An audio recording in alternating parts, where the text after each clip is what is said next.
What's up, everyone? Welcome down to another episode of The Vault. What's going on, Walt? We're going back in time. Yeah, we are today. Artist Spotlight. We like to do this. The things that influenced us, influenced you.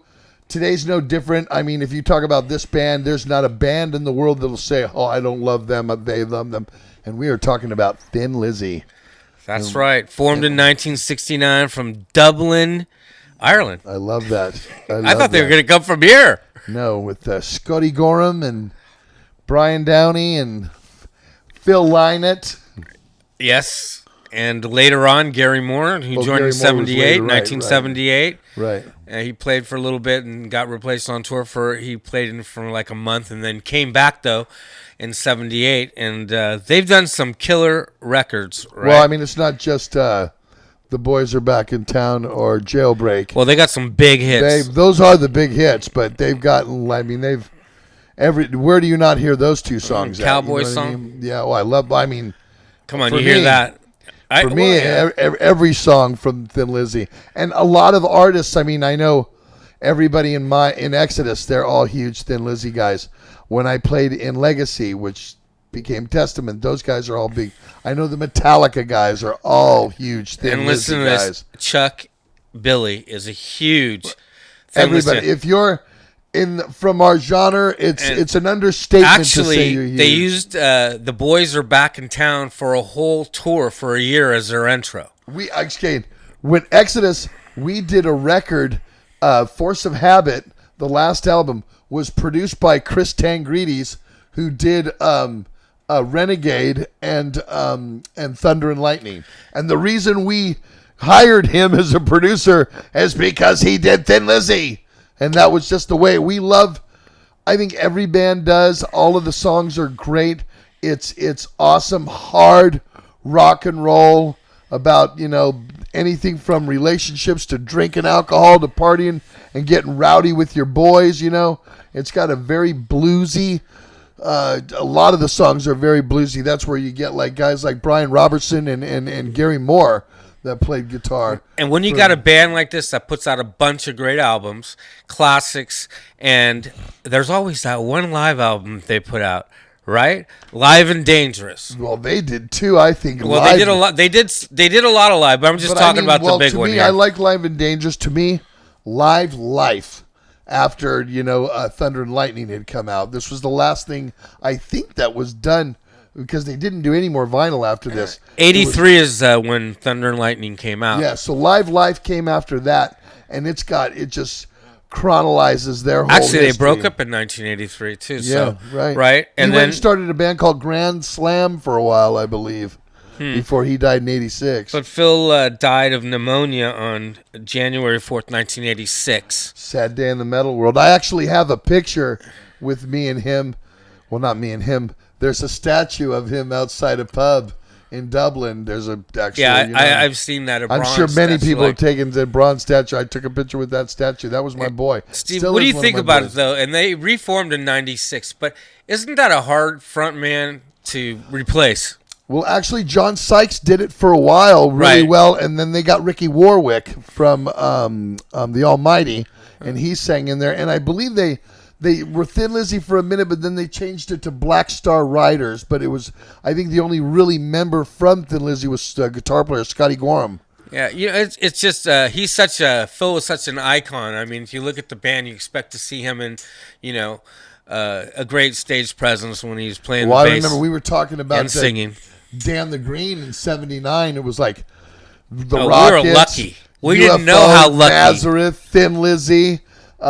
Jay Giles Band and Journey on one day. We were at that show. I was 15. I mean, a lot of people that I tell that I saw Thin Lizzy, they're like blown away because a lot of people never got the chance to see that. And then I seen him on Chinatown tour at the Warfield too. I seen him. You're even luckier than me. Killer on the Loose again, baby. Yeah. So I mean, the big influence for all of us. I mean, anybody, especially. How would you categorize their sound? What do you think? I would say. Classic rock, but cutting with edge, hard rock. Even I would say Thunder and Lightning was more kind of metal records. Even Renegade, you had and they were changed. Snowy White was a guitar player. They had Snowy White for a couple of records, and then they got John Sykes, and who played in Tigers of Pantang, And I think he kind of made them a little bit more harder edged on their last venture out there. But I loved everything that they've done. I love the Gary Moore stuff, obviously. Oh yeah, man. well, It's that. I mean, I love Gary Moore in the first place. and but he had then- that the famous guitar that Kirk Hammett now owns. The Green Meanie or something. Yeah. Was that what it's called?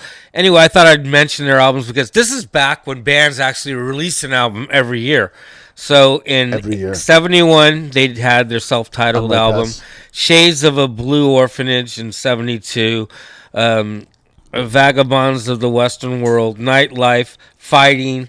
Then we go into Jailbreak. I think that's like their That's the one that classic broke them, era. right? That had that. I And, think so. And yeah, they had their big hits on that. Boys Are Back in Town. And then we got Johnny the Fox, Love Johnny the Fox. That's a great record. Bad Reputation, Yeah. and the shirt I'm wearing here, Black Rose. Black Rose. And then Chinatown, and Renegade, and then Thunder and Lightning. Yep. I mean, they evolved, and actually, they're one of those bands that they started out, and they get big in Ireland and Europe over there. Not I to start. think they were pretty big in the States because their songs you could hear. I mean, at least the two of them you can hear on every radio. I think it's To later this in their day, career, though, that you still hear it. But I think if you sometimes it listen takes to a little Thin while Lizzy- for you to break it in America, right? Yeah, it does because it's more fatty ridden over here. Everything's a fad. It seems like what's hot right now. But I think if you listen to their records and you go through their disc history, no two records really sound the same. You know what I mean? They venture in a lot of different Good forms point. of blues and Irish folk and rock and roll and hard rock and roll and definitely some edge in there. different tempos. Definitely know? up tempo stuff, bluesy stuff. I mean. They said they have that one song on Ballady stuff. the a little. Renegade that's with the guitar. There was a Mexican girl in a Mexican town. That's I another. love big hit. that song. I mean, If there were if you so buy many the great- best hits album, it's a 2-disc thing, right? Because well, exactly. So I mean, to me, these are one of the. We talk about the people that made this is definitely somebody a band that I have to attribute to why I do this whole thing, you know what I mean, that I do. And one of the ones that I watched on stage and was like, wow. and when they You go know, back and- that far in your youth, 69, and when you're early days, it really means something to you back then, and it helps you Well, I form was just later, thought they right? were the bigger than life, you know what I mean? When I'm 12 years old hearing those hits, the boys are back in town, and tonight, the whole riff. Yeah. That is Very so catchy. catchy, simple, but staple. When you hear that riff, everybody. Tonight That's right. is going to be a jailbreak. I love it. love that. Love it. So, what do you think? Got anything else on this, Walt? Well, if you don't have their albums, I gotta go get their best hits and get into If it. you don't have their albums, you have no business watching this show. You know what I mean? Yeah, Then you okay, don't so know. the people are Then watching you this. don't know. It's a great career they had, and he again He's died a way legend. too young. Way too young. He's a legend. Yeah, I still. There was a vocal on Force of Habit that I did. Actually, Good Day to Die. When I'm singing the first part, when we were doing that, the producer, like I said, was Chris Tangrides. He said, when you do that part, Zetro, sing it like Phil sings Renegade. He's just a boy that has lost his way. Wow. So when you listen to Woke Up This Morning and he, kind of the same idea and mentality that I had going into it, I just kept thinking Phil Renegade, the song Renegade, and I love and that. that's kind of what happens in the studio. There was a little story there with collaboration of what a producer does and him working with Phil and me having so much respect for him working with Phil and Phil himself following what he said. That's how Good Day to Die, the main vote. I love those stories where you can connect with the band and connect with you musically. Kind you know of, what I mean?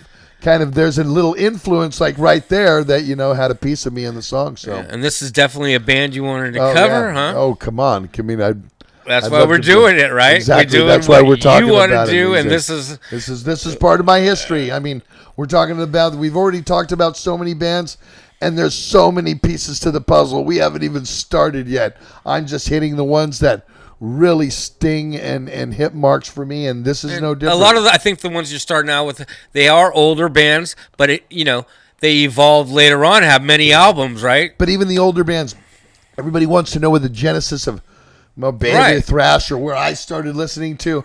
The bands we're talking about on this show are definitely, you know what I mean? Definitely the ones. I Dio, love going through this Ozzy, history. You know, everybody we've done. Yeah. Scorpions, everybody we've talked about. We you know, have a deep respect for what they are. So anyway, you guys leave me comments and let me know how, you know, what you think. What's your favorite Thin Lizzy record? When did you get into them? And obviously, subscribe to the channel and share this because, you know, all the metalheads and hard rock Thin Lizzy fans out there, they Rest probably want in to see peace, this. Phil. Yeah, Phil. Because we're still listening to you. I'll still It's be listening to you 2019. forever. You know what I mean? We're still Still doing it. listening to you, brother. Still listening to you. R.I.P. Phil.